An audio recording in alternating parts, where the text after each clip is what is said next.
told us, he was sent out to training 2 weeks ago. He was only supposed to be there for a week. So his wife gets a phone call, and he's telling her, hey, listen, I'm going to be out here longer. I don't know how much longer I'm going to be here, but there's something I got to tell you. And she says, what? And he says, listen, they have us doing a lot of weird stuff. He said, I've been out here training at night, and for the last week we've been doing night training. And he said, basically, quote unquote, training.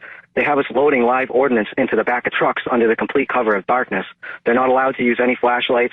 The buildings where they're getting the ordnance from, they're not allowed to have lights on. The trucks are not allowed to have lights on, and they're only allowed to use night vision. And he tells his wife, he said, hey, listen, you got to tell our friends, and I want you to do this. You need to go get extra batteries, and you need to fill up the gas cans for the generator and go get more gas cans.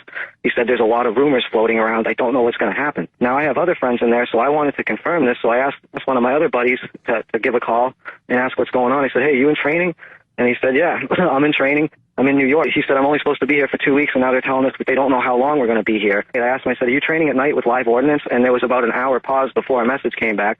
And he said, how the bleep do you know that? And he doesn't know I'm talking to the other one. I guess the most creepy thing he was saying is that they're loading truck after truck with live ordnance under the complete cover of darkness.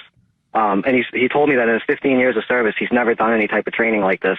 And they've never sent them to New York to do this. Usually when the Massachusetts National Guard does their training, they go down to the Bourne base, which is on the Cape, or they go to Fort Devens. So they're over in New York doing this. Now, I don't know if you covered this, but the same week that they're there training, New York television released a public service announcement. It was a video, and it freaked a bunch of people out to the point where the governor had to respond to it, telling people what to do in the event of a nuclear explosion. So it just seems to me like things are really getting serious over here, enough where people that are 15, 20 years in are freaked out by what's going on and calling their wives, telling them to go buy extra batteries, go get extra food, go fill up the gas cans for the generator, tell our friends to do this. We don't know what's going to happen, but I guess there's a lot of rumors going around. And when she asked, what are the rumors going around, he told her, I really can't say anything on the phone, and I shouldn't even have said this to you on the phone.